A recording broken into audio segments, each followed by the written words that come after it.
So now I want to pass back to Stuart so you can hear our arrangement. Thank you, Suzanne, for that very detailed and awesome explanation of what you did. And like I said, it took months. It didn't just suddenly happen. We started this project in the end of 2018 with Eli and myself. We contacted Jesse and Suzanne in January or February of 2019. And we said we need to have everything ready by May, towards the April, May, towards the end of term one. We needed the term for my choir to learn it and then perform it in August. And it was a 4-month process. We were having meetings, we were talking with Jesse what to do, and Eli was on board as well. And we discussed things, and Suzanne's condensed 4 months of really hard work and brainstorming activity into like 15 minutes, so well done. The hard part then was to get my students who only spoke English to learn Hebrew, Noongar, and Yiddish. Carmel School, no problem. They spoke Hebrew already and they had an idea of Yiddish. Noongar they had no idea about. But my kids had to learn 3 verses in 3 different languages. But they looked at it the first time and they went, what the heck is this? So we started off really, really slowly. I recite the one word in Yiddish. They're going, Zog, no, listen to what I'm saying. So it took a while for them to actually get the actual flow and the meaning of the words. We didn't even look at melody. We just looked at language placement, first of all, verse 1, verse 2, then the Noongar, then the whole thing. So my process was a 4-month or a 10-week process from April through to the beginning of July, and then 3 weeks in August to finalize it. Suzanne came in. We also had an amazing accompanist by the name of Warren Bracken, who also works with me, who did a fantastic job, also reworking Suzanne's piece. And may I say, what we started out with is not what we finished. There were corrections and changes all the way through. This was a work in progress to make sure that kids could sing it, that it worked harmonically as well. We changed a few things, and Suzanne listened to it. No, we'll swap that part with that part. The kids were learning one thing one week and then changing it the next to make it fit in. And this is how good they are. I'm really, really proud of them. We told them the story. They had to understand the story, because whenever you sing anything in another language, if you don't understand the story, then you don't get the meaning. So we talked about what the partisan song was about. We talked about how old the students were, or the partisans were, who were fighting in the forest. And they were the ages of my students, 14, 15, 16, 17. Talked about what it had been like, the words, and they actually got it. They really, really understood, and you hear them in a second, how well they actually produced that sound. It was debuted in August. We had a whole thing, We Are Here, the Upstanders project through Eli Rabinowitz. It was also sponsored by the American Embassy. We had Nance Morris Adler, who is a very, very high-end educator in Seattle, Washington, in Jewish education. She just won an award that's very, very ready handed out for Jewish education in Seattle. She came over, just a keynote speaker. We had Lisa Marino, who was the American consul involved. We had parliamentarians rock up. This was a huge, huge event.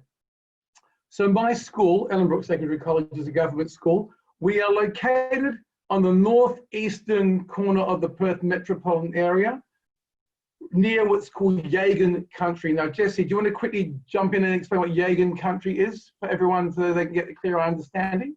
Yeah, so Yagan country is actually the land. There's a English colonial family out here called the Barrett-Leonard family, who have actually gone about doing the right thing and repatriated the land where Yagan's body was actually buried, which is just up the road from where I'm living now. And his head was actually, unfortunately, removed during as a form of punishment and to set an example to Noongar people by British colonial officers. And that head was actually returned recently to be buried with Yagan's body in the soil. His grave is in a special national park, but it's unmarked to keep him safe and protected. So it's a good land now. As they say, the soil is sweet now. Thank you, Jesse. So my school is located smack bang in the middle of Yagan country. Yeah. And Jesse was there and Suzanne was there for this, and Eli was as well, and also members of Carmel School. We also had, we're actually extremely lucky to have Lance Turner attend this assembly. Now, Lance Turner is the great grandson of William Cooper. He was there with his family to witness this performance as well. We were very, very lucky. Lovely, lovely man. So Jesse did the Welcome to Country and put everything into place about where we were and how it all worked. So we actually had to get Carmel School up with us to rehearse this, and this was a huge assembly. Now, our school has 1,800 students in it. We're quite a large government school, one of the largest in WA. We had over 200 staff, plus invited guests. So our students performed, debuted this to over 2,000 people, which was so well received. We then repeated that performance for the Perth Jewish community on the Wednesday. This was the Monday. The Wednesday following, we performed for the Perth Jewish community and received a standing ovation which lasted well over 2 minutes, unprecedented in Perth, never happened before. We're again asked to perform that for the commemoration of Kristallnacht on the 10th of November last year for the Council of Christians and Jews in WA. Malcolm McCusker QC was the guest speaker. It was an ecumenical clergy were there, massive, massive turnout of 400 or 500 people. And again, we closed the entire proceedings with a song, and people were going, can we get a CD? We want to record this. It was just so well received. So what you're about to hear is the debut performance of the song. My choir are around the sides, Carmel School students are in the middle, Warren is playing, I'm out the front conducting, and you'll see a little bit of the 1,800 students that were there. The reaction from my school was phenomenal. I had staff come up to me and said that was one of the most amazing assemblies I've ever actually witnessed, and it meant a lot to the kids who were there. We have quite a large population of Indigenous and students from all over the world. We have, I think, 44 or 45 languages spoken in our school, come from different backgrounds, and this meant so much to so many people. So we're about to hear that now. I'm just going to get into this to make sure it's right. Yeah. So this is the performance of us at Ellenbrook Secondary College. There's Warren there on the left. There's my bald head there. Carmel School in the middle, and all my choir. These are year 9s to year 12s, so 14 to 17-year-olds singing in this 4 languages debut performance on, I think it was the 15th of August last year.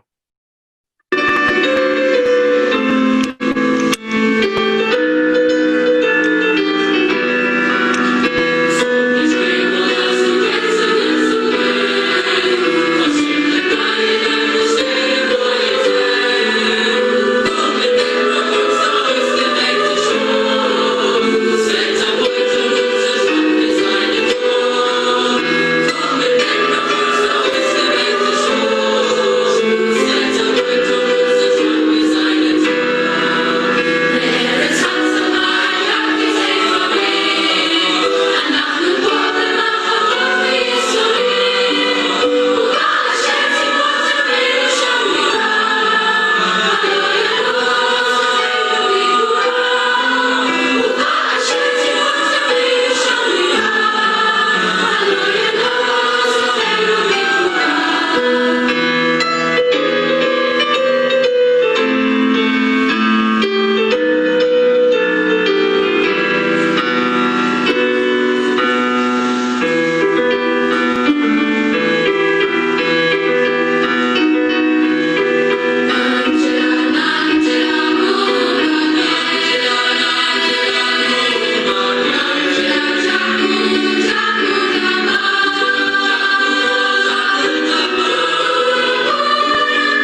was the initial performance. As you can hear, it wasn't simple. There are the main group of boys in the center singing the main melody, while the sopranos, the altos were singing chords behind that. Then you had counter melodies happening in the Hebrew section as well. We get into a 4-part polyphonic arrangement, so it gets more and more complicated as we go through. And what you get is this incredible wall of sound with multiple parts coming through all together to perform this wonderful, wonderful arrangement. And like I said, I'm really, really proud of my students. And it would not have been possible if it weren't initially for Eli coming to me at the beginning and working with Suzanne and Jesse to create this incredible moment in time. And it is a historical event, having to perform that piece in that language on Yagan country, where the links to the Wajak Noongar people was quite emotional, quite powerful, all involved. So that's the story behind what we've done, and the result is that people want to hear more of this. We had planned, Eli and I had big plans to take this nationally and internationally, and of course, you can imagine we can't do that at the moment because of COVID, but we wanted to actually take it, do a tour to Melbourne and Sydney, then New York, LA, London, Washington and Israel. That's the plan, to take that song and take it worldwide, to bring this to the world, to actually say, hey, listen, this is something that's actually quite special. But that's obviously down the line, because at the moment we can't even leave Western Australia because we're locked in. But that's the project. This is what we've done. I'm very, very proud to have been part of it. This is like I said, it's not me. This is a complete teamwork. Suzanne has just done a brilliant, brilliant job with that arrangement, making it very, very special. I think we're open to questions now. Does anyone else want to say anything, Jesse or Suzanne? I do want to finish off with the response. And Stuart, do you have the picture of the girls with Rivka? Yeah, just a second, I'll try and find it. You keep talking, I'll find it. Yeah. So what was really amazing with this project was just the maturity and the connection that these kids had. We're asking, this isn't just, an arrangement, complex music. There was so much story and emotion and mission behind this song. And I was blown away from the students from both schools, that they just took this song and they embodied that message and they embodied that mission. And so when we had this performed for the Holocaust Memorial group in Perth, we actually had Auschwitz survivors in the audience.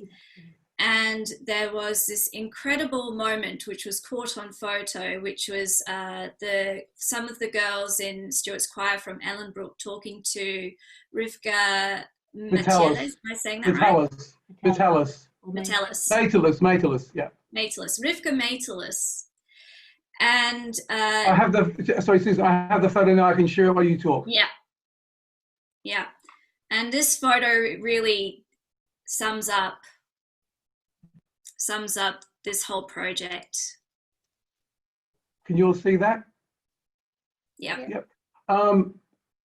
Rivka's son, Sol Metellus, is the president of the Holocaust Institute here in Perth. And Rivka was in the audience, and I said to the students, there are survivors in the audience. And after we sang this, Sol brought Rivka to the choir and told them her story, and this was the result. You saw kids who are highly affected by what she had to say. And these are my students. You see this girl on the front here, she's basically in tears. And I believe what she said to these girls is that you singing this song gave me life. Yeah. And that it was just an incredible moment, and it was great that we were able to get this snapshot, a moment in time of this really Yeah, and you can see the faces of the kids. They're really, really intently. And I said, and when we got on the back on the bus, it was just amazing. It was just so fantastic. Sorry. Yeah. So, and these are students who have no connection, who are not Jewish, have no connection to the community. And not who are Aboriginal actually, either. yeah, who are touched by this moment. Like I said, it was an amazing moment in time, and I'm so glad we got this. So this is very, very important to spread the story, to make the younger generation understand what happened. So yeah. Amazing. So I think I might jump in if that's okay. People have sent through some really great questions. There's been some Cool. amazing feedback.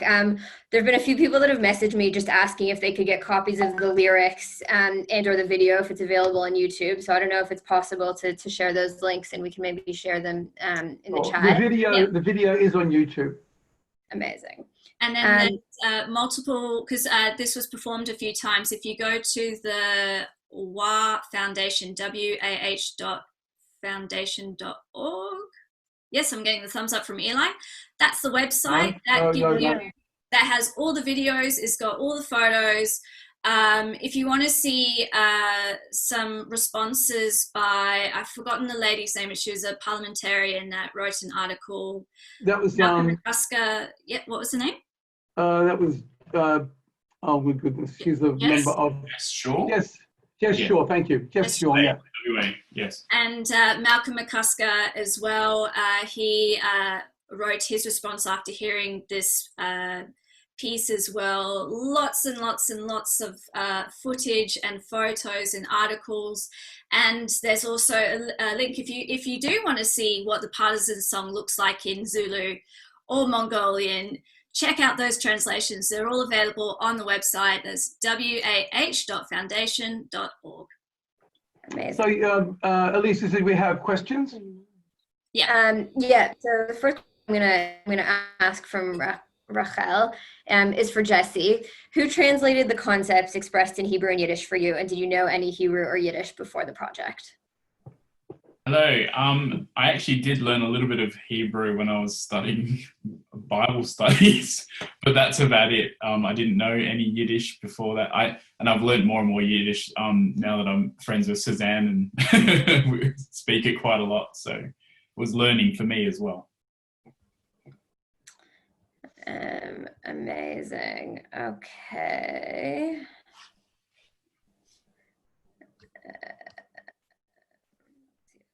Anything else? A lot of people were asking just about getting access. People are asking if you can come to Auckland, New Zealand. I'd love to. Sure, when the bubble was lifted with me. Well, actually, funny you should say that, because I had planned to do a tour next year to New Zealand with my. We're supposed to go now and do the look-see, but that's all been canned. But I am doing a tour in 2022 now to Auckland, New Zealand with my choirs and bands. It'll be North Island only. Unfortunately, can't get the South Island, but we'll actually let people know if they want to know what's going on. Keep a lookout for Ellenbrook Secondary College touring in 2022. It'll be in July. And also, if anyone in New Zealand knows someone that speaks Maori that could do the Maori translation for us, I'd love to set this to this song in Maori with that Maori choir sound. So if anyone knows anyone, you can contact me. You can get my contact details through Limmud or my website, suzannekosovitz.com. So I would love to get that going if we could get that for 2022 in New Zealand. Amazing. So I think we're going to end it there so people have a couple minutes to get to their next session. So just going to say, again, a massive thank you and huge round of applause. Really a very interesting, engaging session. I know I learned a lot, and I'm sure everyone else did. So enjoy the rest of your evening, and see you all soon. Thank you very much. It's my pleasure.